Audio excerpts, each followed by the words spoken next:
think that it's not about you. So like, let's just take getting on video, for example. Mhm. You're a real estate agent and you're like, I want to just like create a presence online, let people know what I do, but I'm scared shitless of getting on camera. Think about it's not about you. How about think about the person who may need your services, and by you not getting on video, you're denying them a solution to their problem. Yeah, who would actually get value Yes, from who would get value? yeah. And we get so caught up in me, I'm not ready. Forget about you. Take you out of the equation. How can this help another person by you stepping outside your comfort zone?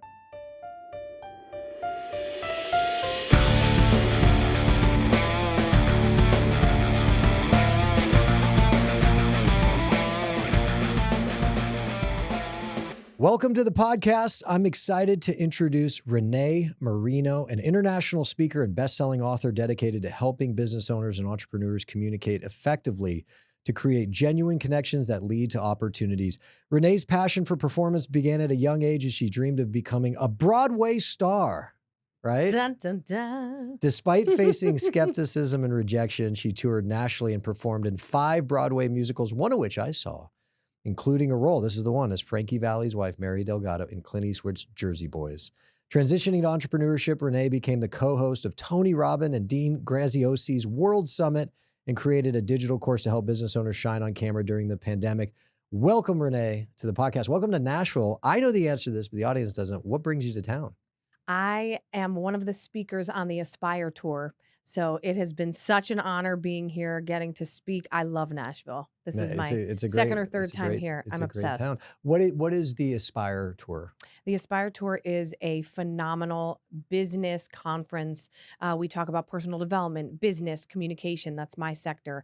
And we have some of the greatest speakers in the world who come in and just deliver value 7 a.m. to 7 p.m. at night. And How many days? Just one day. Just one day? Yeah, Okay. one day. But each month we're in a different city. And how long have you been doing this? I have been doing this for about 8 months now. Wow. Yeah, my first stop with them was in Dallas, February. Is that 8 months? Yeah, I don't know. Ish. Ish. No, I think it is. Yeah. But that's a lot. Like that's today actually. What is today? November 4th? Election day. It's election day. Today's November 5th. Election day. But it is election day. It is election day. You're like a politician going to different cities, Yeah. making it happen. Yeah. It's so cool. I'm used to touring the world, but as a performer, before I made it to Broadway, as you said, I toured with different Broadway musicals. So I was all over North America for 3 years. And now it's so interesting to be in this new chapter of my life where I'm touring again, seeing the world, but this time as a speaker. Now I've heard, and I felt this, but I've heard that public speaking is like the greatest phobia or the most common phobia, something like that. Do you have that? I don't, but I will say this, Kyle. I still get nervous. I still get the butterflies every time I'm about to step foot on stage, every time I'm about to press record on a video. But I share this with my clients. It's about changing the perspective. Instead of thinking, oh, I'm nervous, oh my goodness, just remind yourself it's excitement. It's the same physical manifestations you get when you're excited. You get butterflies in your stomach, maybe your palms sweat, your mouth gets dry. Just flip the script and be like, you know what? I'm just excited. Let's do this. And that works. It works every time. Yeah, I still get nervous. I got to tell myself that this is a good thing. I don't see you as someone who gets nervous. You're chill. Well, God, I'm stoic, but I'm feeling, Yeah. I tell my kids when they're nervous, that's just a biological, like their body is taking blood from your stomach to your brain because it's recognizing something very important's about to happen. Yeah. And that's why your stomach feels weird. Like this is the I love science that. behind it. And it is bringing blood to your brain to give you better acuity to make better decisions quicker. Beautiful. I think that's the science behind it. I love it. So I said, it's a good thing. If you're feeling nervous, your body is yes. doing what it needs to do to prepare you for a big moment and a big decision, big play. And it shows you care. Like, this is funny. We're talking about this because I am usually the opening speaker for the Aspire Tour. So I'm there bright and early. And yesterday You wake them up. Oh, I wake them up, baby. I bring the energy. Do you have like a go-to, intro? Are you doing cartwheels? Are you screaming in the microphone? Oh, yeah. I mean, I'm a dancer. I saw you with Tony Robbins. Are you Yes. are you like hugging and high-fiving people? Oh, yeah. I mean, you see me, they introduced me after my big speaker reel, and I'm just coming out dancing out of the wing. I usually do a couple kicks, like legit. Yeah. Who is that SNL character? It was like the Catholic girl. I think she recently reappeared. Oh, Molly Shannon? Mary Catherine Oh, Gallagher. Mary Catherine Gallagher. Right? You're just like superstar. Yes, I'm like superstar. Yeah. I'm like, let's go Nashville. Let me hear you. You do, don't you? Oh, yeah. We gotta get the energy right from the morning. I get them up moving. Allison knows. Yep. Oh, I get yeah, you were everyone there. up moving, Yeah, breathing. she was fired up. Yep. She was like, Kyle, this is gonna be a great day when she No, came she back. was. She was. Yeah. Because normally Allison's kind of boring, but like she's like, whatever. But no, Whatever. she was pumped. Good. Good for you. I love it. I love it. Yeah, she was excited. That's cool. But yesterday, before I got on stage, we were just in Chicago like less than 2 weeks ago. So this was a quick turnover. And I'm like behind stage and I'm sitting there and I'm chilling in the green room. And I was like, Renee, you're not nervous. And I almost was like, that was weird for me. Because I'm like, no, I need that. Because I really look at it as a good thing, right? It keeps you sharp. It keeps you like focused, Yeah. present. So I was like, you got to get nervous. You got to get excited. Yeah, that's probably a good thing because, you know, it's just going to help you lock in more. I've heard people say that might not be because like, it's like, do you not care anymore? I think it's just comfort though. It's Yeah, just familiarity and for sure. comfort. For sure. I'm less nervous now for speaking engagements than I was, but I still get nervous. Mm-hmm. But it's like materially less. Like it's tangible. Yeah. And so hopefully it just keeps going away. It does. And the more, just like anything, right? The more practice, the easier it gets. That's with everything. Also, in football, you get nervous before a game, and after the first play is gone, it's kind of like speaking. Once you're 10 seconds in, you're like, you feel fine. Yeah. But yeah, walking up on the stage or Mhm. lining up on a kickoff or whatever it is, Yeah. it's a battle internally. Now, were you always like a big personality, always full of energy, like let's go? Yes. So If I showed you, yeah. if I showed you my videos from me as a child, I was very similar to how I am today. Always had a So lot you're of energy. born that way. Yes. Do you think, and maybe this is something you work with when you meet with people, your Yeah. clients or whatever, you're providing coaching, is that something you could train if that's just naturally not your resting state? Yes, for sure. I believe that so many things we can train. Now, of course, we all have innate talents and skills that are Mhm. unique to us. But if you are committed to something and you're like, you know what? I've never been a runner, but I'm really interested. I really want to do this. With enough practice, I absolutely believe anyone can do it. I agree. Yeah. For sure. So with whatever that may be, training yourself to not be nervous, training yourself to have more energy. Yeah, like you and I may be different, but if you're like, Mhm. Renee, I need to get the energy up, I'd be like, all right, Kyle, this is what we're gonna do. Is what we're Step gonna do. one. You got a lot of work there. All right, but you did not have to train. It was just innate. It was in you from the moment. Would your parents say like from the moment you Yes, were born, you were for just sure. Like I can probably I've had to train myself to be more chill. Oh, That's why I wow. meditate, I pray, Good. I ground, I honestly move my body because that movement helps me to kind of dissipate some of that energy. What was your dad's nickname for you? Little shit. Yeah, you probably Little a little shit. shit. He's like, come here, little shit. What are you Yeah. doing, little shit? We'll So talk I called about him your big dad. shit. We'll Yeah. talk about your dad later. But people call it passion. I always like the word enthusiasm, but you had it from the moment you were born. Yeah. Yes. So what were you Yes. like as a kid? High energy. How would your parents describe you, right? Oh, high dramatic. Like they'd be like, oh, Renee was always dancing, singing in the mirror, performing for my family. Since I was little, first thing that I was in love with was dance. So I danced for many years. Then when I was probably about 8 or 9, a friend of mine was doing community theater. I had no idea what that was, but my best friend Betsy was doing it, so I wanted to do it. So it was theater during the summer locally, and the first show I ever did was George M. Mm. And I had a vocal solo. This is falling off my Apple Watch. And it was first time I had like a solo by myself. Did you First time try I out sang. for that, or they just? I did. I Yeah. tried out. I got in and I did a vocal solo and I was hooked. And I was like, this is what I want to do for the rest of my life. You love the light. I You just love the loved it. limelight. And it felt natural. Like sometimes people say like, what was that moment that you knew you wanted to pursue it. Broadway? I guess that was it, but it also felt just natural. It wasn't a decision that I made. It was like the decision was made for me. So yeah, because it just the shoe fit. The shoe fit, baby. Now dancing, were you just like in local, like I'm thinking my daughter Dixie does dance, like is it just like the local dance team, or is this ballet? Is this Yeah. So the first thing I started training in was tap and jazz. Because again, Yeah. high energy. I'm like, ballet. Pfft, like that's Yeah. boring. Yeah. But then I realized, which I'm sure your daughter understands, and your wife, My wife, ballet is the basis of your technique, right? It's most important. So after a few years, probably when I was about 7, 8, I started taking ballet, even though I was so hesitant. But once I did, I realized I was like, wow, it's making all of my other dance so much Why is stronger. that? It's just the technique. Is it? Just like anything, right? In any business, when you have the technique behind you, then everything else is easy. The muscles you have to develop for ballet are Oh my wild. Like God. my wife, on average, like in a gym, I'd like to think I'm stronger than her, right? I think that's safe to say. But then she can do things like where she's stronger than me, and she's like, well, it's from ballet. Like, Oh, yeah. Whether it's holding a kid or like hip flexors are crazy. Yeah. Obviously, Flexibility. flexibility Yeah. for sure. Yeah. Yeah, ballet is incredible. We were talking briefly, like even just taking it to a football tip, it's like some of the best football players, they're actually credited like, oh, my mom made me take ballet. I hated it, but it makes a big difference. It does. I used to come home, I'll never forget. So I grew up in New Jersey with my mom, my dad, and my grandmother.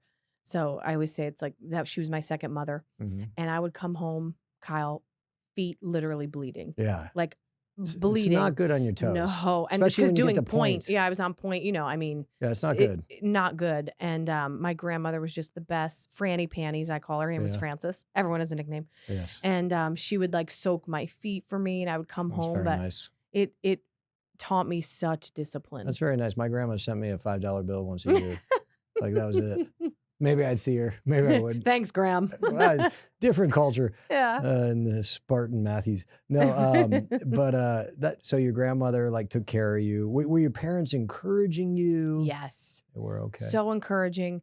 But one thing I'm so grateful for is that my family had no real estate, so to speak, in the world of performing. Like when I said I want to be on Broadway, that was like the equivalent of saying I want to be a quarterback in the NFL. Sure. Like it's unheard of. Yeah, okay, come Renee. on. Yeah, come on. But they were so supportive. That's I mean, good. my father worked in a factory. My mother worked in a nursing home. Very, very middle class, but they supported everything, paid for every dance class, every voice lesson. And the reason they did is because they knew that I was so passionate, You just loved it. perfectionist. Oh my God, perfectionist. Cried because I got a C+ in reading comprehension. Like was always very driven. C's get degrees, Zach.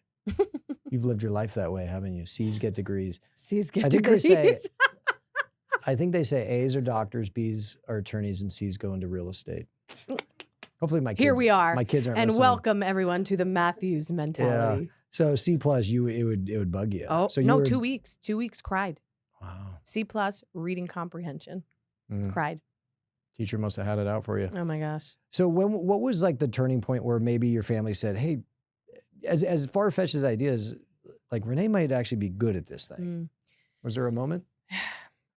I mean, once I made the decision, truly from 5 years old, I mean, that's all I did. I performed, I was obviously in my regular schooling, but dance class. I mean, I would go to high school. I was in every musical from a freshman, starring in the musicals.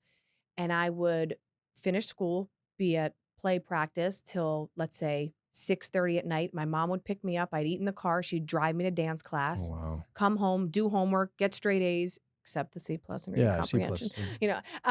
And that's just what it was. So they realized, they're like, well, she really has the talent and skill. She loves it. She's passionate about it. And then when it was time for me to go to college, I'll never forget this, Kyle. My dance teacher, who's a mentor, so many people that I loved and had faith in me. When I said, I want to major in musical theater, like all of them were like, Renee, it's such an unstable career. You have to have something to fall back on. And there was something in me, Kyle, that was like, no, I'm going to do it. No, I'm not going to have anything to fall back on. I'm going to do it. And I did. I majored in theater. And then day after my college graduation, I was on a plane to Biloxi, Mississippi. Didn't even know that was a place, by the way. And I was the lead singer in a casino show out there for 3.5 months. And I'm 21 years old. I'm like, I made it. You made it. I thought I made it. Look at me now. I mean, I was on a billboard on the interstate, like 21 years old. I'm like, this is it. Man, most of the billboards in Mississippi are like, it's like, have you seen this person? Please call this number. And then there's me in red fur. I'm like, come to see Heat Wave. Bail bonds. And Renée Marino. Yeah, that's good. Yeah. Was the casino like on the water? Yes. Yeah. Yeah. Oh, yeah.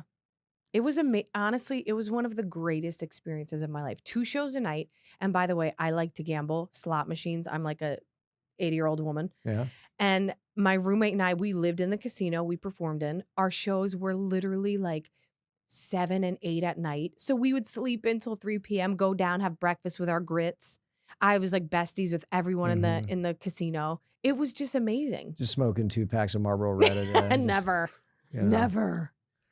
So, all right, let me take a step back. So, high school, you're pretty committed to this path, right? Oh yeah. And so that's just you knew it from a young age. It wasn't something that like you figured out later in life. No, I knew it since, like I said, that day that I got on that stage, sang that solo, and I was like, "Ooh, yep, this is me." That's you. Yeah. Were you always willing to put in the work? Always. So it never was like, Mom, I don't want to go to practice No, today." probably the opposite. This is funny. My mom would be the one to be like, "Do you want to stay home from school today?" Because I was so, listen, like I'm sure many of your listeners, right? Like if you grew up being a perfectionist or type A, for me, I put so much pressure on myself Yeah. to get straight A's, to be a good daughter, to be a good person. I mean, that was just who I was. But because of that, I put a lot of stress on myself, and it was, A war on you. oof, yeah. You put that on you. Did your parents ever, like, if you didn't perform up to your best, like, would they ever, not beat you up, but like you get in the car, like, you didn't do this, you didn't, were they hard on you? No, it was me. It was Like you. it literally was like me being the parent to myself, and that's, you know, Good I for told you. you that. Most kids aren't like that. I No, wasn't like that. Yeah, I was, and my father and my mother close. I was close to them both always, but my father was that like calming, grounding force for me. He was always the one. I'd be in tears, and I'd be like, "I can't believe, you know, I messed that up," My or life is "I missed it." over. Yeah, yeah. He'd be like, "Little shit, just take one thing at a time. Like everything's Take a gonna fall into breath. place. Take a Relax. breath." Yeah, and he was always the one to calm me down. That's good. So Yeah. it calmed you down enough. So high school, you said, I want to major in theater in college. Is Yeah. that why you picked the school you went to? Yes. Yep. Okay. Wagner College, Staten Island, New York. It was, when I got to the campus, I'll never forget, it felt like home to me. Bunch of Italians. No, not all times. But it just felt, you know what it was? I love people. I didn't want to go to a school where I was known by a number, where it's like such a big school that, like, I like that one-on-one interaction with my teachers. And I got on that campus. Number one, it was beautiful. I was about 30, 40 minutes from home. So I was away from home, but still close enough where my parents would come take me out to eat on the weekends. Yeah. But I was on my own for the first time. It was some of the best years of my life. And so what did you, like when you're not going to school and college, theater aside, like what was it in the theater space? Like what would you be doing? Are you doing dancing classes? Are you doing singing lessons? Like what? Yeah. As a performer, I mean, and again, you get this, athletes, like your body is your tool. Yeah. You never stop training. So every time I was not in school, or, you know, I was either in dance class, private voice lessons, auditioning in New York City, just honing my craft. All right. So let's talk about auditions. Those, we talk about fear of like public speaking or whatever, man, an audition is scary. Like you're basically saying, I am here to be judged. Oh yeah. Please judge me. Talk to us about like either your first audition or audition that sticks out. And if you could, like maybe one that sticks out, obviously from a success, like, oh, I got the call back, it was made, but also one like where it like came close to breaking your spirit. Ooh, gosh, I mean, when I tell you that I have faced thousands upon thousands of rejections, that is not an exaggeration. I don't doubt it. My understanding is that business is brutal. It's brutal. And that's why, because you walk into a room, like picture this, you walk into a room, there's, who knows, it could be 20 to 500 girls who are similar to me. Say this is a dance audition. It's like a meat market. It's like a meat market. Yeah. You walk in, and sometimes they do what's called typecasting, which I actually like, because the business is so much based on, for example, Renee, we need a dancer who's 5'9", while I'm 5'2". I could be the best dancer in the room. I'm not getting the job. It's almost better because it manages your expectations. That's why I loved it. It makes things less subjective. Yes. And for me, if I know that I'm out of the running already, even if I'm dancing circles around these girls, don't waste my time, and I don't want to waste yours. So, you know, you're in a room.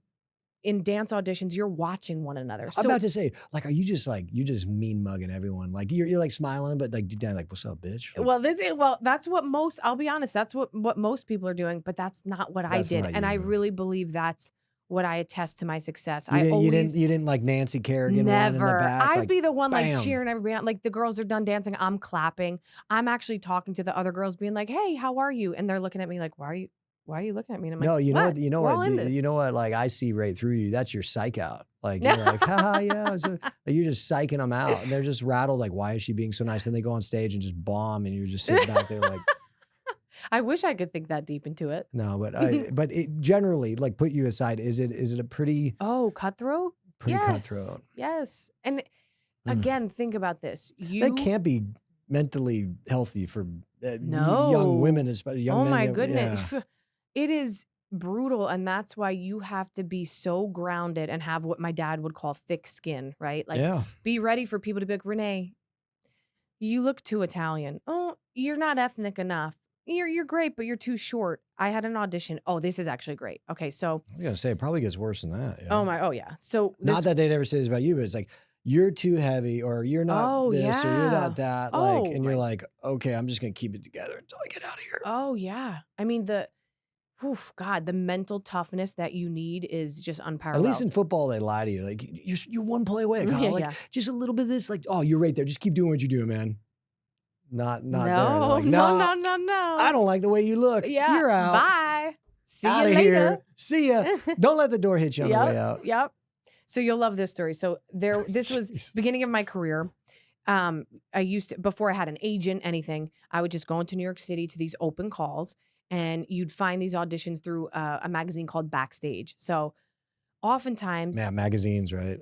like just Kind of like almost pre-internet. 'Cause, yeah, like, no, yeah. yes. Yeah. So in these audition breakdowns, oftentimes they'd say like seeking women, 5'9" and above, Mhm. or seeking women who sing soprano, which is great because is this right for me?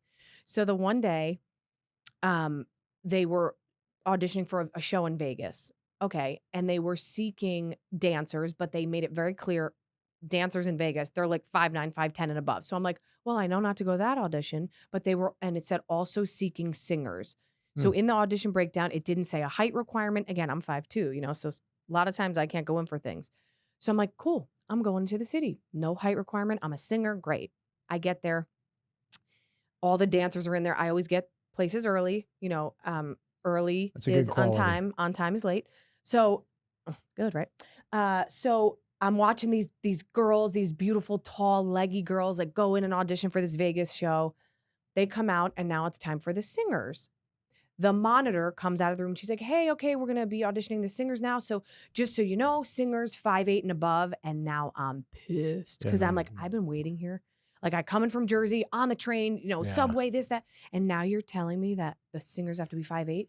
So all these girls who are petite like me, they're like upset, and they're like, I'm just going to leave my headshot. And I was like, nope. Yeah. I'm going in. You're gonna do it. I'm going in that damn room. So they call my name. With those heels on. With the heels on. Door opens, and there's like 15 people behind the table who are, the director, the choreographer. And the door opens, and they just look at me. They go, Renee, you're 5'2". I go, yeah.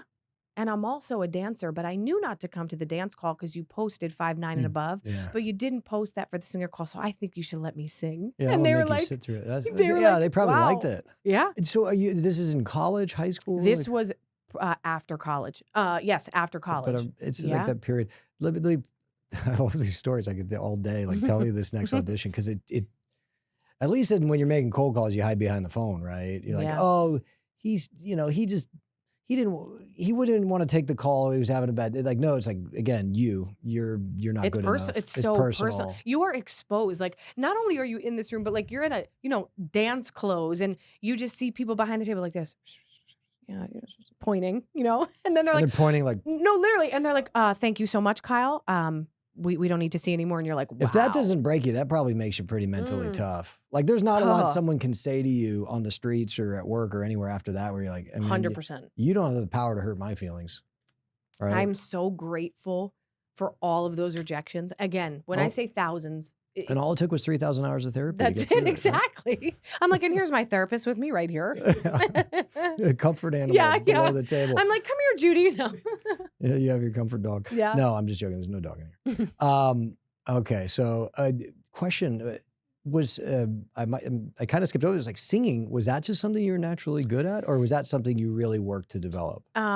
Again, I definitely had the natural raw ability for sure. But the training, just like with dance, once you get the technique, but the raw talent was there. Like when I started, when I sang that first solo, one of the girls in the show, she was like, I need to introduce you to my voice teacher. She was like a top voice teacher and doesn't accept everyone who wants to come to her. So like I had to go sing for her, and she was like, no, you definitely have a great ability. I want to work with you. So yes, I can't lie and say, no, I was tone deaf. No, I definitely had the natural ability. You had the natural talent, and then it was about, really refining. Absolutely. Okay. Yeah. What was your big breakthrough? Like, where you're like, holy crap, I think I'm gonna make it. Yeah. I mean, Mississippi, that's pretty big, but like put that. Okay, to so the I side. have two. So are you ready for two? So I'm going to tell you my Broadway debut, which was like, whoa. And then when I did the film. Okay, so I toured for 3.5 years total on different Broadway shows. So the first one I did was Cats, 25th anniversary tour. I'm talking, I was a swing covering 6 roles. So that means if any of those 6 people were out sick, at the drop of a dime, I had to know where to go, step into their shoes, and be in that role. So assume I know nothing, which I'll be in New York next week going to a Broadway show. How about that? Which one? He's lying, everybody. He's not going. No, I'm just kidding. This is real. So our CFO, it's his wife's 40th. We're taking her to New York, but she's really close with my wife. We're going to a Broadway show on Thursday. I just don't know which one. Jersey Boys. No. Oh, God. Text Ratty right now. I'm going to get you the name. Okay. I am going to Broadway show. I would love to know. But I haven't seen Cats. When you say touring, this is my question. When you say touring, does the show not just stay on Broadway? You go around the country. No, this is I've seen shows outside Broadway. Yeah, but let's not assume the audience knows. Yeah, so a tour, when you're on tour, that means that show is going to different cities. So I was on a bus. I was going to ask, first of all, how do you bus. travel? Oh, yeah, sometimes one-nighters. Trains, plays, and automobiles? 14 hours on a bus, and then you get off and you have to do Cats, which, by the way, still in my career. It's like crazy makeup, still right? one of the hardest shows I've ever done. Oh, my God. What makes a show hard? Oh, my God. Because it's not only are you dancing, can I curse? You can do whatever you want. Your ass off. Yeah. Sometimes, cursing is the only way to truly express the passion you're feeling. Okay. Oh, yeah. That's why actually it's good not to curse all the time. Yes. Because when you do, it's actually impactful. It's impactful. Yeah. Yeah. So, when with Cats, not only is it a hard dance show, but the act, this sounds hilarious, the act of being a cat, you're crawling around a stage, is a lot on your body, and you're singing crazy notes, and you're in fur from head to toe and 10 pounds of makeup. Yeah, that sounds like Zach Saturday night. He hangs out with the furries. What does it say for the show? I'm going to see that next week. My friends are all in it. Yeah, I'm going to Gatsby. When are you going? I don't know. When am I going? What date? Thursday. This Thursday? Next Thursday. I'm going next Tuesday. Yeah. Oh my goodness. I think Thursday is the day they reserve for the cool people. Yeah, the cool people. But no, I'm going to see Gatsby. There you go. You're gonna I love told it. you I was going. So if Jeremy's there. What? November 14th. Yeah, November 14th. Oh man. Wait, all these people hook me up with some VIP passes or something. That way I could look like only if you're kind to me. The rest of this interview. All right. Well, throw this out. Throw that out. Throw the notes out. All right. No, so so touring. So yes, you go to different cities. So that's the difference. When you're on Broadway, and you're there. You make. I do want to hear about when you got the call, but real quick, we're on the topic. You're in Cats. How many weeks or months is it literally on Broadway in New York? And then how many months are you then traveling? It depends. Yep, okay. Depends. Every show's different. So Cats, when I did it, it was the 25th anniversary tour. Big deal. So it wasn't on Broadway. For how many years? So it was. It was amazing. It was still one of the hardest shows I've ever done. Like I said, and then if you remember the movie Disney's High School Musical, Zac Efron, Vanessa Hudgens. I've watched all 3 in the last 3 months with my daughters. Yeah. So we were the first stage show. So it was huge. When I tell you, I've never felt more like a rock star.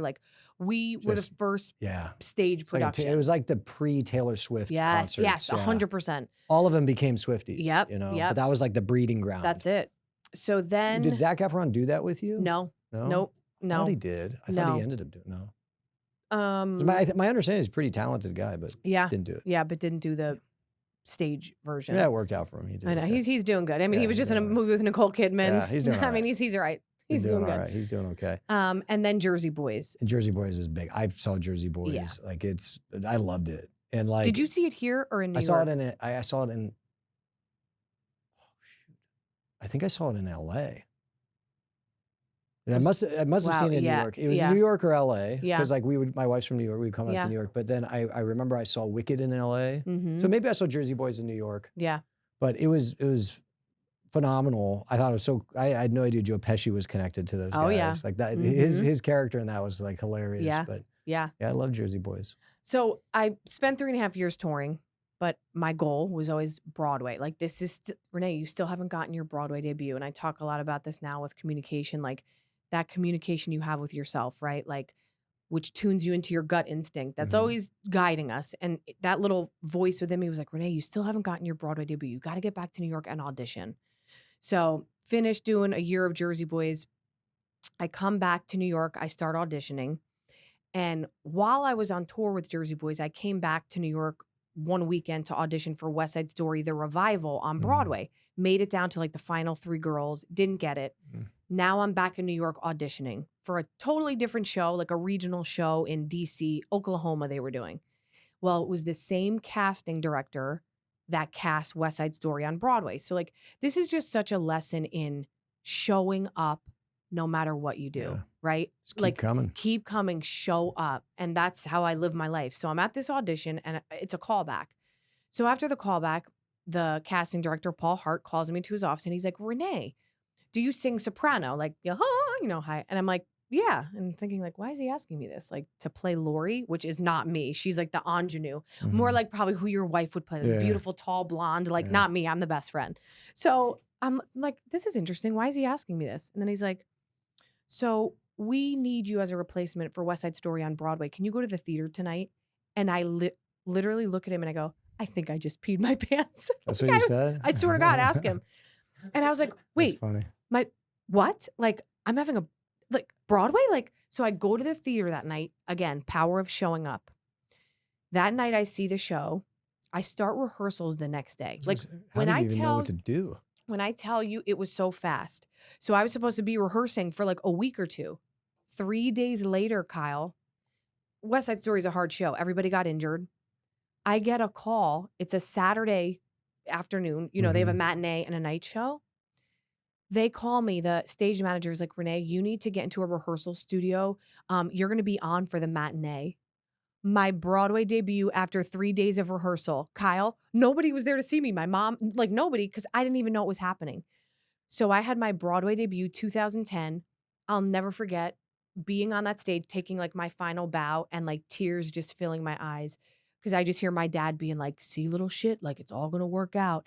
And I was like, oh my God, like my Broadway debut. And it was just such a testament to you never know what's around the corner. As long as you keep giving 100%, no matter what, the world is your oyster. And that was one of, the greatest times of my life. And then fast forward, I did West Side Story. I did a show called Wonderland, Chaplin. And then I did Jersey Boys. 2013, I'm playing Frankie Valli's wife. I'm on stage one Sunday matinee singing, my boyfriend's back and you're gonna be in trouble. And I look out into the audience and who's staring at me but Clint Eastwood. And I'm like, huh. And on Broadway, we always have celebrities who come see us. So we do the show. A couple days later, we find out that Clint Eastwood's going to be directing the film version of Jersey Boys.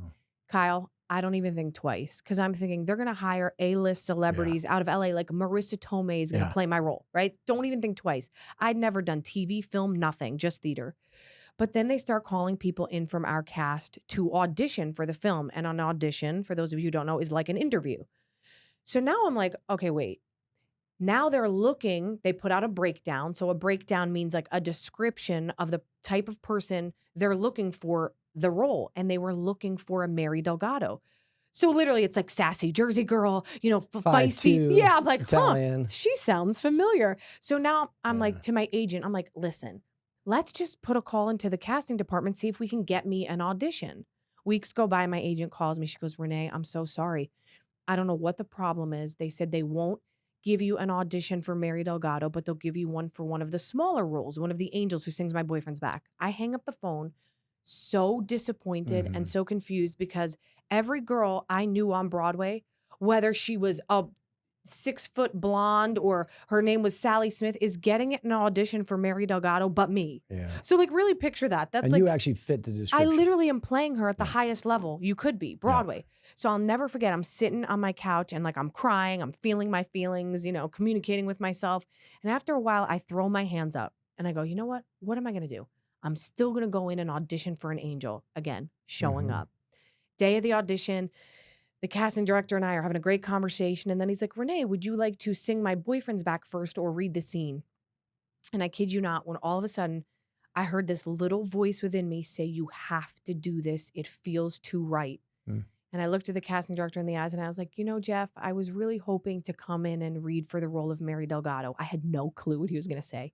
And he looks back at me and he goes, I was just thinking the same thing. I'm like, awesome. So I do the audition that day. And he says this to me. He goes, well, Renee, if you want some time to rehearse the Mary scenes, you can do the Angels audition and come back another day. And in my head, I'm like, hell no, I'm not leaving this building until I do that audition. So I do the audition that day. I leave there. I'm not kidding. I was so grateful, Kyle. There was a church, you know, I grew up Catholic. There was a Catholic church on the way back to the subway. I go in, light a candle. I was going to say, you lit some candles. I lit My that wife's candle, Catholic. baby. You lit some candles. I lit the candle and I was like, thank you, God. This was such a blessing. Go back to 8 shows a week. Yeah. 2 weeks, go by. You prayed to some like saints. I don't even know. Yeah. what Oh, they yeah. do St. over there. Anthony, Yeah. you know, all of the them. patron saint That's of it. Broadway. Yes. So 2 weeks go by. My agent calls me again and she says, you're Mary Delgado in the movie Clint Eastwood loves you. And I was like, what do you do? Like, what is you just scream? Is that it? You go, are you ready? "Ah." I screamed. I'm hysterically crying. And I happened to be at my childhood home in New Jersey, down the street from where the whole storyline of Jersey Boys takes place. Yeah. And I'm with my mom, my dad, my 90-year-old grandmother, and we're all about to what a leave for great my moment. brother's wedding. What a great moment. Listen to this. I'm in my little childhood bedroom with remember the little TVs with the VCR? Yeah. With that in my room. They hear me scream. Of course, my mom's like, what's wrong? And I'm hysterical. And I run out and I'm like, I'm going to be in a movie. And my dad's like, oh my God. My mother's like, oh my gosh. And Franny, my grandmother goes, I've been praying for this for years. And like, it was this beautiful moment. Cut to the first day of filming.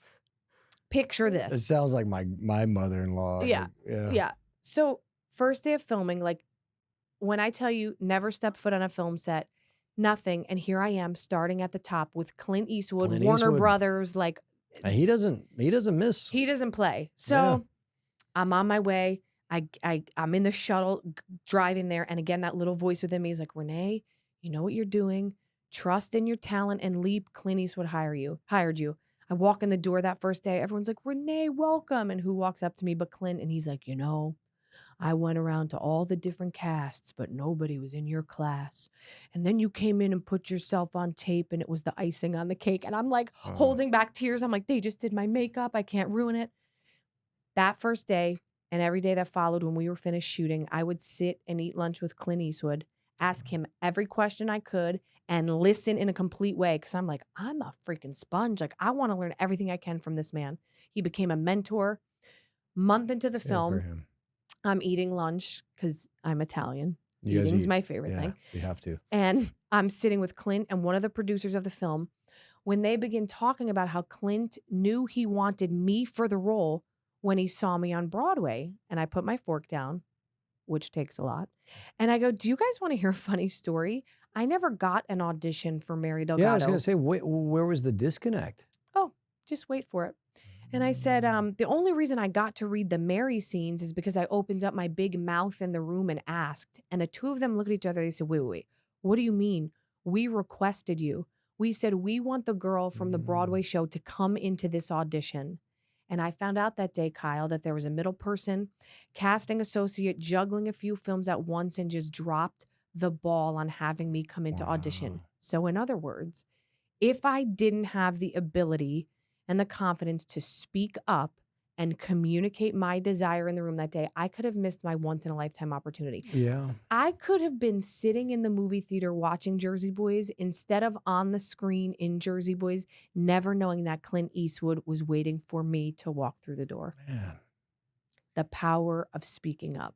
Oh, yeah. I mean, it's a powerful story. I thought you were going to take it like there's someone sabotaging you. It's like, ooh, this is oh, this is interesting. Who is this person? But no, I mean, that's good to hear, I guess, that it was actually just an oversight. But yeah, you make a great point. Like if you didn't say something, it wouldn't have happened. Kyle, how many times in all of our lives do we miss out on opportunities because we're afraid to speak up? Whether that means Yeah. sharing your thoughts and opinions in the workplace, or addressing a concern, or asking for what you want. What do? We hold ourselves back. Oh, I don't want to rock the boat, or oh, they're going to think I'm crazy. No, you know what? If you don't ask, the answer will always be no. And here's the truth. In that audition room, even if I said I would like to read for Mary and the casting director said, I'm sorry, Renee, would I have been disappointed? Yes. But I still would have walked away feeling such peace because I would have done everything I could have done. That's the Nothing is worse than regret.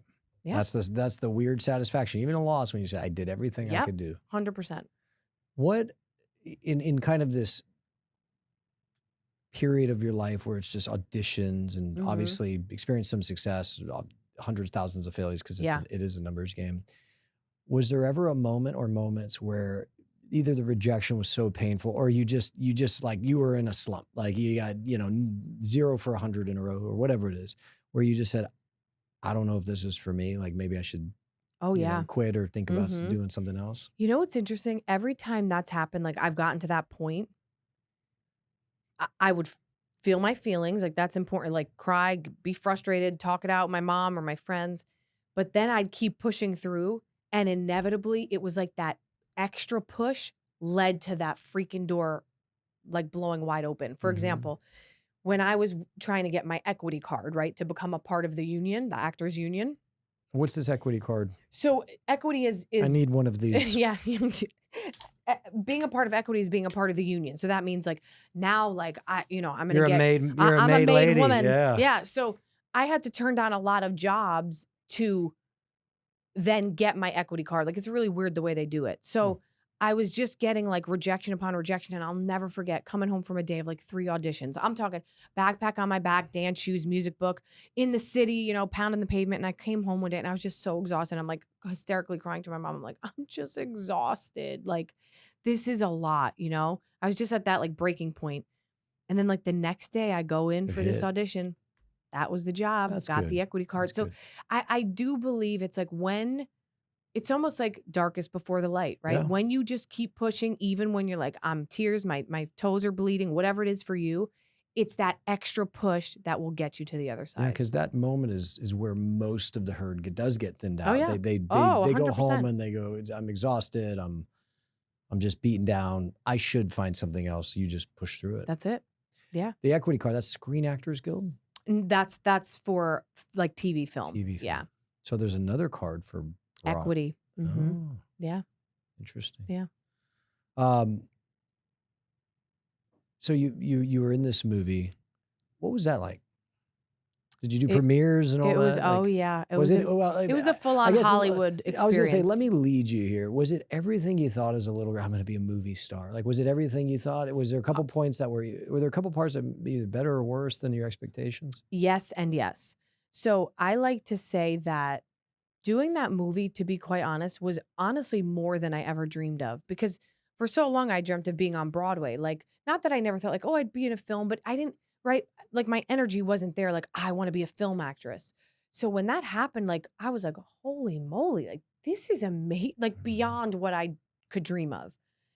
And then being there, yes, like doing the red carpets, meeting celebrities, it was all incredible. And there's also the dark side to that. I met some celebrities that, let me tell you, I now can't watch their movies or their commercials because they are so out of integrity of who they say they are, that for me, and we talked about this before, but I value nothing more in life than truly genuine people. And when I see that other side, it's hard for me to unsee it. I think I've mentioned on the show before, I did an internship in Hollywood in college at MGM.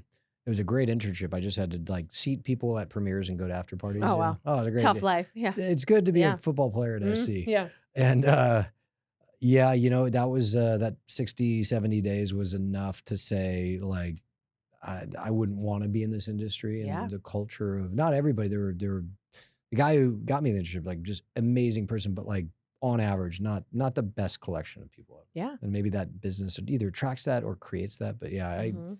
I understand. Yeah. Yeah. But it was a dream, like having these red carpets and Did you bring just, your parents out to like a oh premiere? Yeah. yeah. Oh my God. So there was a New York premiere, which I brought my parents, my husband, and my in-laws. It was like What about your so grandmother? fun.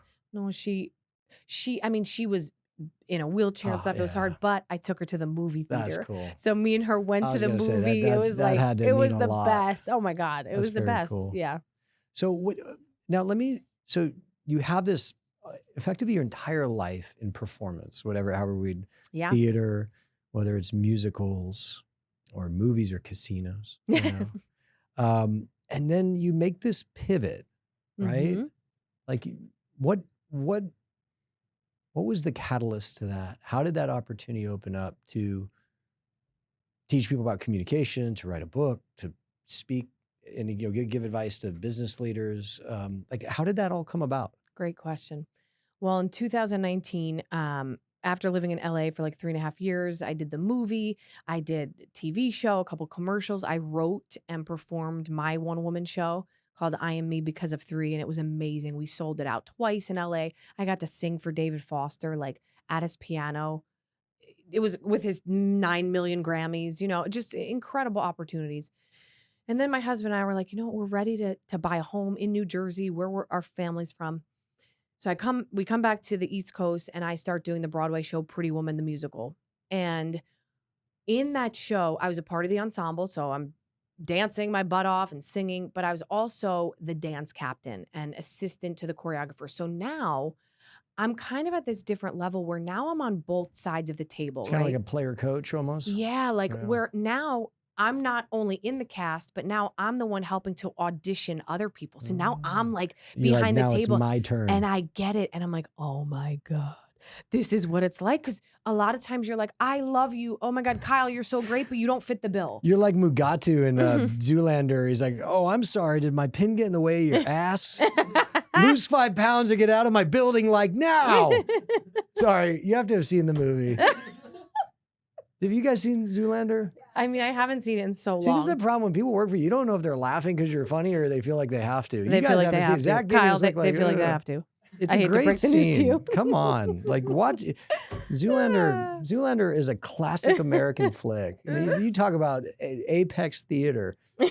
No, anyway. So now you're judging. So now I'm on the flip side, right? And I was like the liaison between the creative team and the cast. I had to give fellow cast members notes, but now I was kind of in a position of understanding like the management and the creative side of it. So during that show, I started seeing a need for help in the area of communication. Because again, everyone's so addicted to their phones. People are texting instead of calling. And I'm watching this happen and I'm like, and then we wonder why we have issues in our personal and professional relationships. So I'm at a restaurant one day with a friend of mine, and let me rewind and say, I had always wanted to write a book. I've always been a writer. I write personalized children's books for my nieces and my nephews. But like I always wanted like a proper, like I want a published book. Like I want to be a New York Times bestselling author. So I'm doing Pretty Woman. I'm out to dinner with a friend of mine. We're sitting across like you and I, and we're shooting the shit and we're like catching up, having a great time. And next to us sits a family of 5, mom and dad, teenage son, 2 young kids under the age of 6. And the entire meal, no one spoke because they all had their heads down on a digital device. Yeah, you see that. Ooh, and it broke my heart because I come from an Italian-American family where you're always sitting around the table, communicating, connecting, sometimes arguing. I was gonna say arguing, laughing. Yes, of course. Eating, eating more. The entire emotional circle in a 3-hour meal. Yes. And my heart broke and a light bulb went off and I said, this is what I need to write my book about. So I started writing my book. I would be doing like onstage dancing, sweating, 5 pounds of makeup, and the crew guys would let me use their room and I would write. Is that you? Do you just start? I don't know if there's a right or wrong way, but like, do you just start writing? This is exactly how it happened. Ready? Yeah. It was the night before Thanksgiving. This was the first line I wrote. It was the night before Thanksgiving, 2017. A Charlie Brown Thanksgiving is on my TV. And I start talking to myself and I go, Renee, I'm so sick of hearing you talk about wanting to write a book. Sit down and write the first damn line. And that's what I did, Kyle, with my little like table in front of me. Self-psych out. That's it. I was like, I'm so sick of like, stop talking about it. Like you're annoying. Like just do it. And I started writing it. And then did I know, like, again, I'm a great writer, but I didn't know the process of actually writing a book. I just took one imperfect action step after another. And then, so I'm writing it as I'm doing the show. The show closes and something within me, I was like, you know what? I'm ready to It's activate time. my other God-given gifts. Like I feel like the purpose of my life is to use every gift that God gave me, because otherwise I don't want to leave this earth and be like, damn, I didn't leave that stone I left unturned. So I didn't know what that meant. I just knew like I want to get this book published and maybe I'll take a course to like become a coach. I didn't even know what that meant, quite honestly. So I see Tony Robbins and Dean Graziosi on an ad talking about like this course. And I was like, I need to do it. So I end up getting this course, online digital course. I start taking it. And again, I'm a great student. So like every day I'm waking up, I'm doing all the lessons. And a month later, the world shuts down. It's COVID. Yeah. And I was like, hot damn, talk about divine timing. I wouldn't have been able to perform even if, Even if you wanted yeah. to. So from there, the first thing I did was I recognized the need for helping people to get on video, because now everybody's virtual. No one knows how to do it, especially business owners, right? Entrepreneurs are like, oh.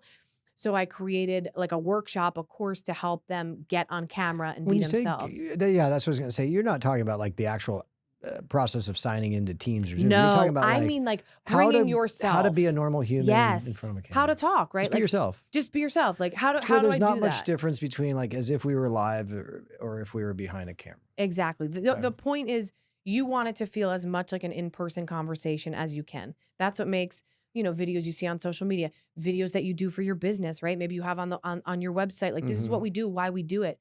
We don't want to see like a talking head up there who just like is like, "Hi, I'm Kyle and this is what we do here." Do Like I do that? no, but I hope you don't. I gotta get better. I hope he doesn't, Allison. But you want to be as close to yourself as you can. Yeah, we use a stunt double for most of my Yeah, shots. I heard that. Bring in a male Mm. model and it's he just Zoolander. does That's this. Yeah, he just does this, and then they through AI they put my face back on. No, so did you do this course? You start creating kind of a, I don't know if you call it a product, but like a yeah, something to help. And then how did you like actually kind of spark that into a business? Yeah. So when I started taking the course, Dean and Tony, and you all may have seen this now online, they started doing these challenges, right? Because again, it's the height of COVID. So they started doing these Facebook challenges where Tony Robbins and Dean Graziosi, they would teach their principles inside this private Facebook group. And then the homework would be to go live on video and talk about whatever they taught for that day. So the first group I joined was this Dean Graziosi challenge called the Start Over Challenge. There was 100,000 people in the group. So every day we'd go live and I'd be like, hi, it's Renee. We're talking about limiting beliefs today. And I was just myself. And after like the first day, I get a flood of messages from people inside the group being like, oh my God, how did you do that? Can you teach me how to do that? And at first I was like, what the hell are they talking about? Like, what am I doing? I'm a hot mess. I'm like doing a video. I'm sweating just coming from the gym. And then it dawned on me. I said, oh my God, they're talking about me just being myself on video. So by the end of that week, Dean's team reaches out to me because I would do the videos every day. Yeah. All these people would message me and they said, Dean wants to interview you live in front of the group. So he interviews me live. And funny enough, I tell my story about booking the film. And afterwards, Dean's like, I'd love to have you on my Top 1% podcast, the Dean Graziosi Show. I'm like, awesome. Do his podcast. A month later, Tony Robbins has a challenge. This time, 300,000 people in the group all over the world. Same thing. Every day I'd go live, flood of messages, people being like, can you teach me how to do that? And that's actually then when I created the course, because I'm like, oh, there's a need for this. So after day 3, each day they'd pick 3 people's videos that stood out. They pick my video. I win like a Tony Robbins course. And then at the end of the entire challenge, Kyle, his national speaker is like, okay, and one person delivered value to the group, showed up every day, committed. Renée Marino, you just won 5 days to Tony Robbins' private resort in Fiji. And I'm like, what? Like, wow. It was insane. 300,000 people, okay? So from there, I naturally got introduced to this beautiful community from Tony Robbins, Dean Graziosi, and that's really how I created my first set of clients. I created, it's called Connecting on Camera. If you need help, let me know. We have Connecting on Camera to help you. And from there, 6 months later, like picture this, it's 6 months now. I just kind of started my own business. Dean's team reaches out to me again and they're like, Dean and Tony would like to know if you will co-host their World Summit. So then I fly to West Palm. Tony Robbins created like this first virtual stage where it's like 9,000 Zoom screens. So we were live, but it was Zoom screens. And I co-hosted this event. I mean, introduced Tony Robbins, introduced Brendan Bouchard, all these Trent Shelton. And like because of your background, you're not nervous. Of course I was nervous. I mean, like you're just Yeah. like I've kind of done this Yeah. before. And Because you performed live in front of thousands of people. But this is what's so trippy. This was so odd at first because yes, I know how to be live theater, and then I also know how to be film, right? Where it's just behind the camera. Now this was this weird hybrid where I'm like, wait, I'm live, but they're not. Like, but I'm staring at them in their living room in like, 20 different countries. Like, what's going on? But again, like I believe that I have this ability to just throw myself into the fire imperfectly. And that's why like I love talking about imperfect action, because we often think we can't start that thing until all the conditions are right, or we feel ready, or we lose the weight, or we have more classes that we need to take. It's like, just start. Do it afraid. Do it scared. And that's what I did. Having been around Dean, Tony, or just other Mm-hmm. public persona, whether it's like, I don't know, how would I classify what Tony does? Like kind of self-improvement, Yeah. Yeah. or film stars or Broadway stars, like for those who can get up and be that person, because we've heard kind of how you got there, and a lot of it was like just innately in you, but then also going through rejections 1,000 times, Yeah. I'm sure you kind of like, you just learn how to like, yeah, it is what it is, on to the Yeah. next. On average, like, are these people, are they just like that naturally, or did they also have to develop the ability to kind of be this persona? I mean, Develop the ability. And Yeah. and that's what I love so much about Tony and Dean and kind of this world of personal development, because you see behind the curtain. We all, especially nowadays with social media, we assume everybody else has it together, right? Mhm. Kyle Matthews, he's just perfect. He never gets scared because we're in this habit of just showing the highlight It's reel. because I delete those videos. Exactly. Filter. He's putting filters all over the place, Oh, yeah. But it's true. So in this world of personal development, where I'm so attracted to it is people are so honest about, like, just so you know, I was scared, out of my pants. Dean talks about how he was dyslexic and writing his books. I love this. And I love that he shares this. Like, he's like, you have to understand, like, I'm dyslexic and I'm a like 4 or 5 time New York Times bestseller. Well, you know how he has to do it? He voice memos himself and then he gets it transferred. Like he makes it work in the way that works for him. And by sharing that, he inspires all of these other people who have things that they believe hold them back.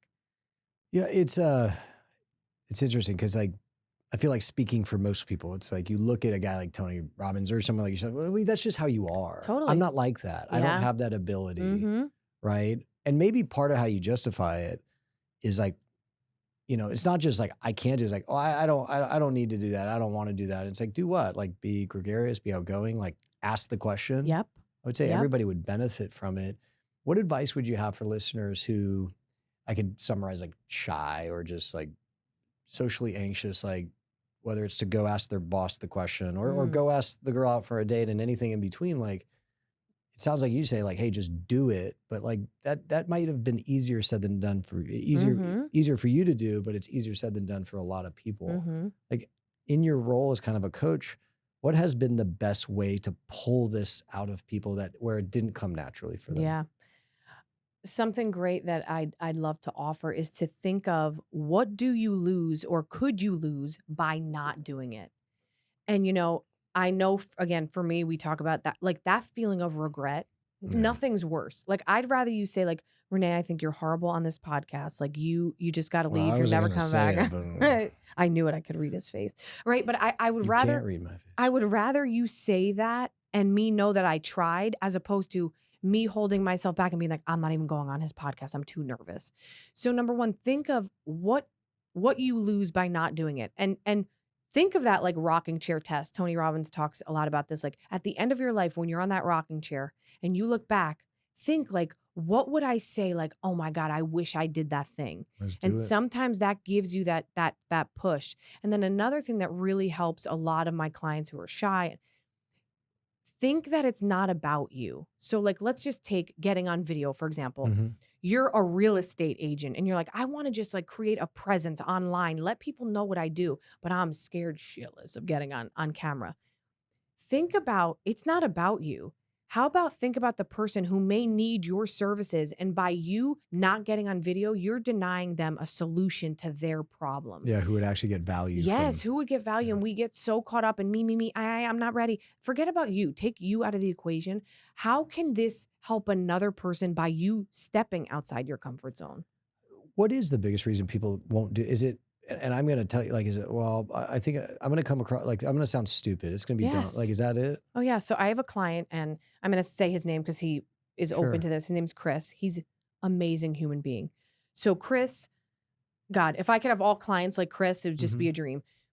The most incredible man, was in the Navy. He has his own, for a long time, I don't know, his own solar power company. And he knew that he needed to get on video, but he was so, when I say so insecure, he has like a scar on his forehead. Mhm. So he would never go on video. But when I tell you, this man is such a beautiful energy, well spoken. I mean, you hear him speaking, you're like, oh my gosh, I want to learn from you. So he connected with me when I started doing this connecting on camera course. He took my course for the first time and he was like, and then he started coaching with me one on one and then coached with me one on one again. And he said, he's like, Renee, I had to understand. He's like, all I could see was this scar. Like I looked at myself and I was like, nobody wants to see this. And I helped to hold up a mirror for him, right? Figuratively to be like, Chris, I hate to tell you, I don't even see the scar. Like, quite honestly, I've never met you, but I hear you speak. You have such a beautiful, warm energy. I just want to keep hearing from you. And by you not getting on video, you are denying that gift to other people. So get out of your own way. And he started getting on video. And I'm not kidding you. Now I get videos from literally every week. He's like, look at me, coach. Now he's like, I mean, business is booming. He's now That's left great. that business he's into another business. And he always, I'm so appreciative because he said, you helped me to understand that it's not about me. And the things that hold me back, all of us in our own brains, we're our own worst critics. But truth be told, this is the brutal truth, everyone. We are all so much more concerned with ourselves, like than anybody else. So Yeah. we think we're the center of the universe and we're just not. So like when you think, oh, I'll do that thing when I feel prettier or I feel more in shape, like nobody's paying attention. Just focus on how you're serving and helping that other person. Why do you think is that child psychology? Like where we grow up in these really in a school format where you kind of are around the same 100, 200 people and there is like, is it, we never like mentally develop out of this idea that everybody's talking about me? Like, Mm-hmm. where does that come from? Yeah. Right? I mean, listen, I say everything Like stems from our well, childhood. I'm not going to do video because I'm going to sound stupid. They're Yeah. going to say I'm ugly. They're going to say I'm whatever. And it's like, to your point, they're not talking about like there's a saying, I'm a butcher. It's like in your 20s, you think everyone's talking about you. In your 40s, you think some people in your 60s realize no one ever was talking about No you. one cared. Yeah. But I've always thought is like, so this, one of the biggest, if not the biggest, to your point, is like this kind of like psychology of like this fear of being judged or someone thinking you're something. And I was like, where does that come from? A lot of it is human design. Our brains are, I mean, millions of years old, right? Yeah. They were designed to protect us. Back in the day, save us from those saber-toothed tigers, right? The fight or flight. So with that, the brain is literally intended to look for danger. The problem is now that has kind of turned on itself because now it's doing that to us in our everyday lives where we're Yeah. not getting chased by tigers, we hope. And that part of our Danger brain feels real, but it's not there. So what the brain is just doing what it was designed to do. And this is a little exercise I give to my clients. Instead of thinking of that part of our brain, that voice that's like, oh my God, who do you think you are? Like, oh, you sound so stupid. You don't look good enough, right? We all have that voice. Instead of thinking you have to fight that voice or shut up, or ignore it, thank it. Because all it's doing is what it was designed to do. And by doing that, it thinks it's protecting you from embarrassment, from failure. If I just tell you, no, Kyle, you're not good enough, then you won't fail. But by thanking it, you start to lower that voice. And then the real part of you, that quiet voice that I referenced before, that inner compass, your gut intuition, that voice gets louder. And when you start operating from that voice, Now you make decisions quicker. Now you get out of your own way because you're operating from the real part of you. And it's just conditioning. We all have it makes sense. because it's our brain. Yeah. It literally thinks it's protecting us. Oh my gosh, Renee, don't go up to that person. You don't want to annoy them. Like then you're going to be annoying, right? We all don't speak up because of these things that we think hold us back. Yeah, and it's kind of piggybacking on this topic. I feel like I've heard like in evolutionary biology sense, there was safety as a human on the planet in being a part of a tribe, whether it's a tribe of 10 people or 50 people, you know. If you're by yourself out on the plains, like it's dangerous. The saber-toothed cat, the other tribe of people, like it's tough to survive. But when you're in a group and the group accepts you and it like wants you in the group. And so the way to stay part of a group is don't rock the boat. Don't rock the boat. Don't be like, hey, everybody, I want you to look at me right now. Or hey, everybody, I'm going to tell you what you should like. Yeah. And so it was kind of like the humans who had a better innate sense just to kind of go along probably survived more often than the ones who's like, hey, I'm gonna do my own thing, and whether you like it or not, because like those guys would get eaten, right? Yeah. Or something to that yes. effect. And but that's a great way to put it. And that's why it's such a way to flip the script in your brain to look at that voice, right? Because trust me, I'm speaking from experience. There are days that you're like, you're driving me crazy. Like, just let me be, right? That voice is like, Renee, who do you think you are to talk on a stage? Renee, who do you think you are to be on this podcast, right? It feels like it's holding us back. But when you realize it's literally doing what it was just designed to do, because if I was in this brain. If you had no check, then we really have problems. We all would run the risk of actually like really kind of like saying something crazy. Yeah. So you just have to thank it and like appreciate it and say, all right, I like to give mine a name. I'm not kidding. This is a really fun exercise. Like give that voice a name. I call her Judy. So when she acts up and she's like, Renee, I'm like, all right, Why Judy. I don't know. Was there like kind of No, it just came out. No, there's a Judy somewhere in your life you did not like. I don't know.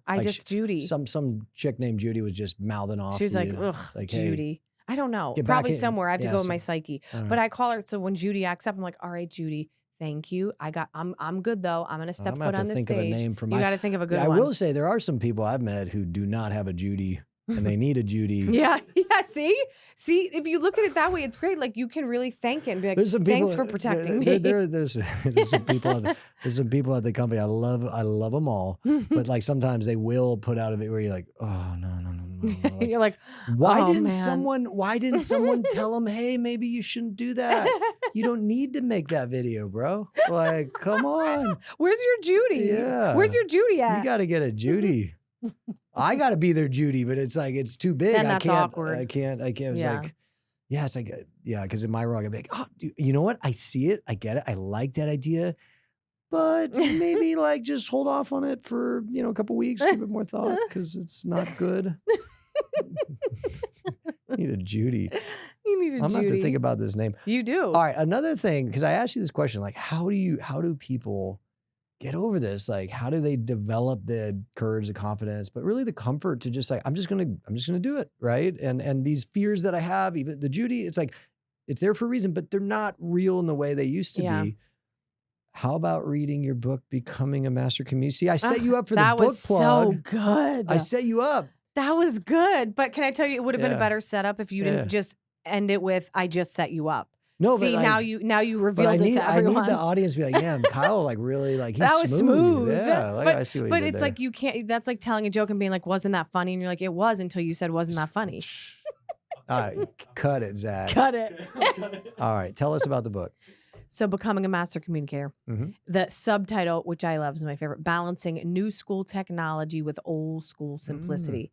And I love it because I believe I'm so old school in many ways, and I believe that those old school ways never go out of style. And where I think we've really missed the mark, and there's a lost art here in our world right now. It's the lost art of authentic communication, right?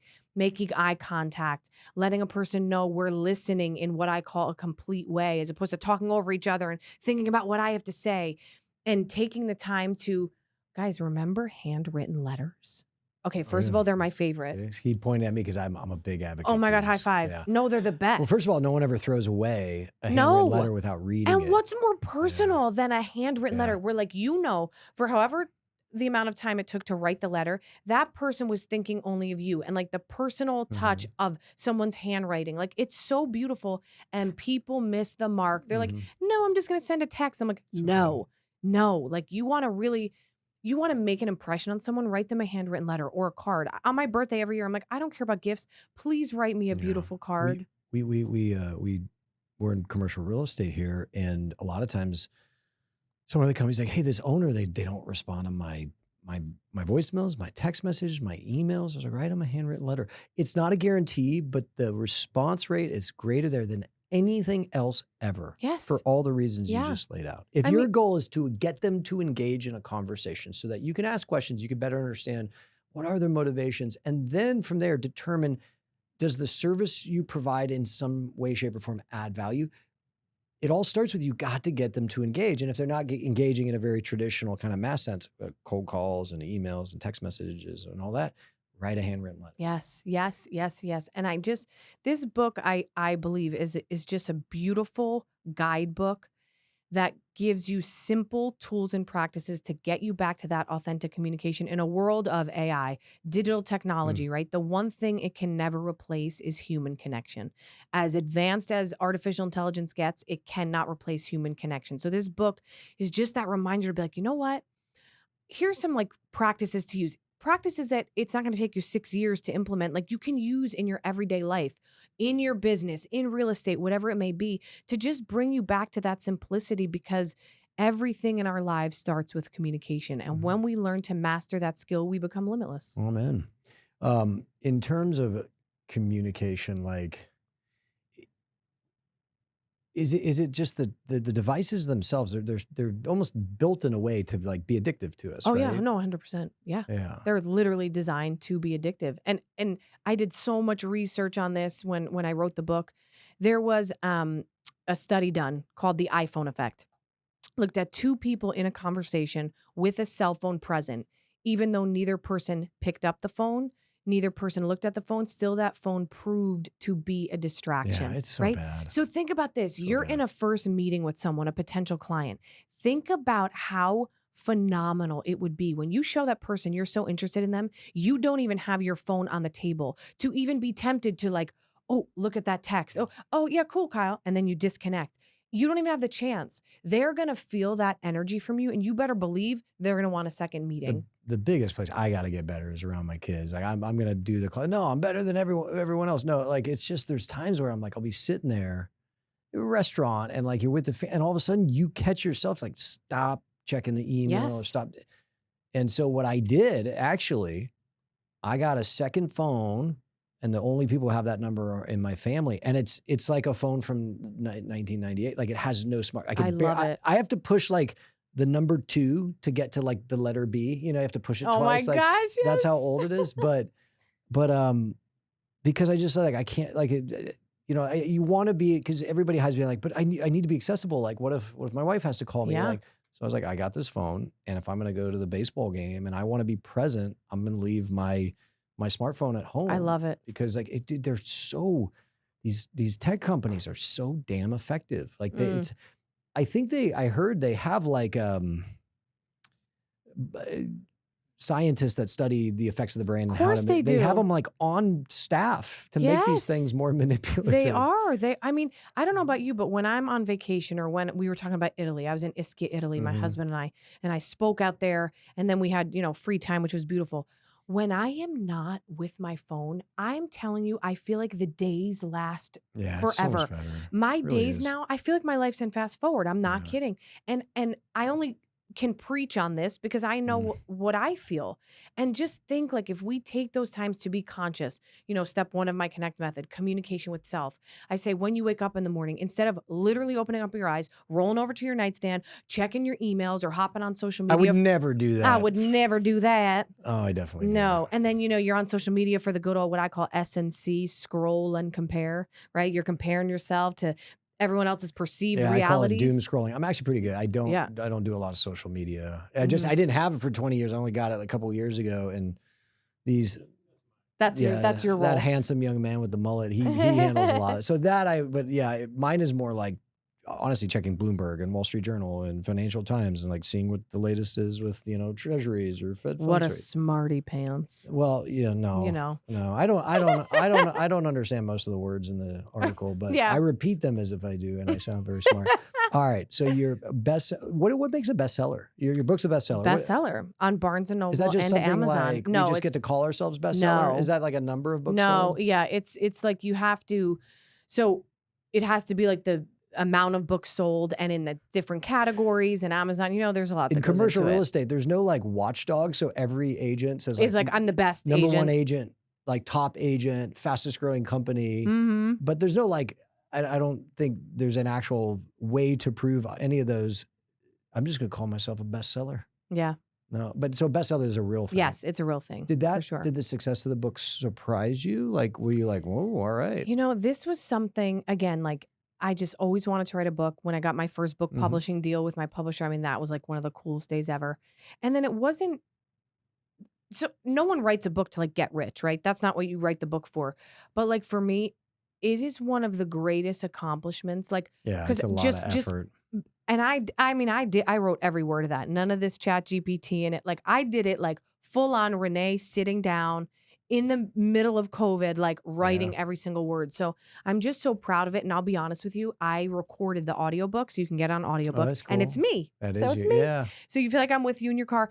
And when I was recording it, I'm not kidding, I got like really choked up many times because Kyle, I literally was like, I wrote that? Like I did that? You did that. I'm telling you, it was like out of body. And I was like, that's a really good point. I should do that. That's a good practice. Yeah. I should use that more often. So You got to be the person you purport to be. Yes, 100%. But it's been the greatest gift, you know, speaking all over the world and having people have my book in their hands and be like, this is helping me. Like that, God, it's just like a great feeling. So you've done Broadway, you've done film, you're an author. What comes next?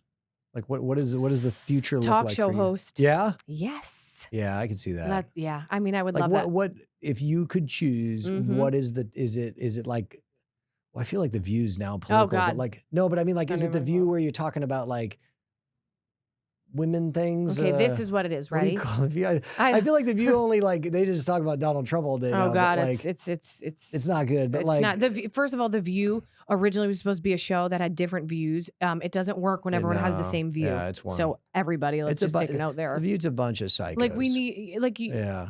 It's almost like Dancing with the Stars, which is one of my favorite shows ever. But like Dancing with the Stars, when it started, the point was to have people who've never danced, right? Like Joe Schmo, who's now never it's like danced. a professional dance company. Now they have people who are already like professional performers dancing with the professional. But I'm like, no, you guys, you missed the point of the show. Yeah. You know, but anyway, so this is the talk show. Ready? I'm putting it out there. I like to put things out there in the universe like I did with my book. I'm like, I'm going to write a book. I'm speaking into existence, baby. Oh, yeah. Oh, yeah. Well, I won't tell the name. But if she says it here, then she could, Can we copyright this? Copywriting it. All right. All of you are my witnesses that this is going to happen. But I want it to be a cross between the feel of it, right? Oprah's Super Soul Sunday, right? Like these, like, it's all like positive stories based around the power of communication, the power of connection. None of this negative BS that we see on the news. Yeah, it's literally like an offset to the news. It's a cross between Oprah's Super Soul Sunday and the Ellen DeGeneres show. Like, you know, Ellen, how like she'd come out just dancing. Just having a and good like time. just a good time. Cause that's me. Like, I'm like, you know what? Today, let's all Ellen sing together. Ellen just got off that Diddy party. She's Oh, like, God, she's feeling good about herself. Oh God. She's like, oh God. you know, what is this world? isn't this? It's just so crazy. But anyway, the vibe. So no, it's all positive. I never stories. watched Ellen, but yeah, she was always like vibing positive. Yeah. Oprah was like diving deep. Yeah, exactly. Yeah. So you know, Tank's Good News. You probably don't. It's on social media, but it's basically all good, happy, freaking feel good stories. It's like that in a talk show. I don't know any of these, but I know Bluey. What's right? Bluey? Yeah, that's right. It's like 3-year-olds love Bluey. I don't know. It's like Australian, Blue's Clues. Wasn't that? It's like an Australian cartoon. Oh. But all right, what has to happen to make like you seem like you've established a precedent that you're just going to keep going until you get it. So like, what do you do to make it happen? Let's go, universe. Yeah. Just keep showing up. Like, you guys, whoever's you need to call listening. Tony, get some of that Tony Robbins money No, and for have him real. fund it. So I co-host PBS. Mm-hmm. So I'm often a co-host on like the pledge shows, when it's like, donate $25 to keep PBS alive and you get Ricky Martin's concert. So I've done like 4 of those now. I love it. And it's the best thing ever. I love hosting. And the best are my friends at the gym. They're all like 85 and older. My buds, wait. Like and it's so funny. You're going to be great. You're going to be a star. They see me. They're the only ones who see me because they're probably the only ones who watch like PBS. And they're like, Renee, I was watching PBS last night and I didn't have my glasses on, but I said, "Is that Renee? Wow, you look beautiful." Because they see me at the gym, like no makeup on, a hot mess. But I love it so much. I'm like, "Thanks, Lou. Thanks for watching." Yeah, that's great. Good for So them. I'm already doing it, right? But I wanted to say to your audience, like, just show up. Like, even if it's doing things that you don't feel great about doing now, pretend like it's the thing you love most in the world, right? Even if you're having to like kind of do that side job for a while to get you to be the TV host, like do it with all your heart. Mm-hmm. Why not? We literally have one life to live. For me, I just always feel like, why would I not put 100% into everything I do? Why would I not? Like, doesn't make sense to me.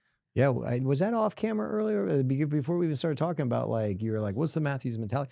It's the same thing. I said, what is the Matthews? Yeah. So look, okay, Kyle Matthews, can you tell us all what is the Matthews mentality? Just leave it all on the field. Whatever you're doing, give everything you possibly can, every ounce of effort. And so that when the metaphor of the game of life, but when the game is over and you walk off the field, you hope to God you won because winning's awesome and it's fun and it's validating. But that doesn't happen every time. Sometimes you do lose. You don't get the promotion. You don't get the job. You don't get the client or the girl, whatever it is. But if you did everything in your power to make it happen, there's a weird satisfaction, even in a loss, as much as you hate losing, and I hate losing, but there's a satisfaction of like, I did everything I possibly could. Because if you don't, you put yourself in a position to feel the worst feeling in the world, in my opinion, which is, I always say the R word is regret. Regret. And you can't go back. To your point, you have one. This is not a video game. You don't start over at the beginning of level. Say, oh, I'll do it differently this time. Like there is no starting over. There is no, you don't get another life as far as I know. Yep. And if you do, you don't know about it. So it's just like, just do everything you possibly can in pursuit of the outcome you're looking for. It doesn't mean you always get the outcome. Quite the opposite. Most of the time you won't. But there is a weird peace and satisfaction that comes with just saying, I did everything I could. Amen. Amen. So how would you, I'm gonna close on this, how would you describe your mentality? What is your mentality? Be the change you wish to see. It's one of my favorite quotes by Gandhi. Be the change, right? It's so simple. It's all simplicity. Like, treat others the way you want to be treated. And like you said, show up 100%. Every day in everything you do, whether that's walking in the grocery store and saying hello and holding the door open for someone, or that's like putting your head down and writing that book, whatever that is, put your heart and soul into it. Because again, when you know that you've done everything in your power, no matter the outcome, you could always say, you know what? I did it. I did everything I could do. And then outside of your book, what is a resource that you would recommend for the audience to empower them, to give them the confidence, the courage to show up and to leave it all out there? And don't be afraid to, whether it's something as practical as putting yourself on camera or just kind of like metaphorically, just like put yourself out there. What is a resource that you have found very valuable or helpful? Step 1 for me, start getting clear on you. We're so distracted nowadays, and it's unconscious a lot of the times, right? Right away, we're answering the text, we're, answering to our kids, we're running in the office, we're answering that email, our watch is going off. We're not taking the time to actually tune in, tap into our innermost self and say like, Renee, is this what you want anymore? What makes you happy? How are you feeling? The simplest practice I give to all my clients, when you wake up in the morning, instead of rolling over to your nightstand, grabbing your smartphone, come back to your quiet space alone. Ask yourself, how am I feeling? And then don't write it in the notes app on your phone. Put pen to paper, because writing activates more parts of the brain and it gets you in communication with yourself. So that way, when it's time for you to open up the bedroom door and talk to your kids and your spouse, or walk into the office and handle your team, you're doing so from a more aligned place because you've taken the time to connect with the most important person in your life first, you. Which is you. Yeah. Well, Renee, this has been fun. Thank you for coming to Nashville. Thank you for having what's me. the next, is there a next stop on the tour? Yes, we will be in DC December 4th. So come on to DC and see us. And I mean, in the meantime, just come find me on Instagram at I am Renee Marino. That's right. Yeah. Yeah. Are you like, you'll engage with people there? Oh my gosh, of course. I love it. Yeah. Send me a DM, direct message for those of you who don't know what the DM is. I'm old. Yeah, I know. I said that for you. I'm just kidding. Well, this was fun. Thank you, Renee. Thank you this for was having awesome. me. I really appreciate you. Thanks. Thanks.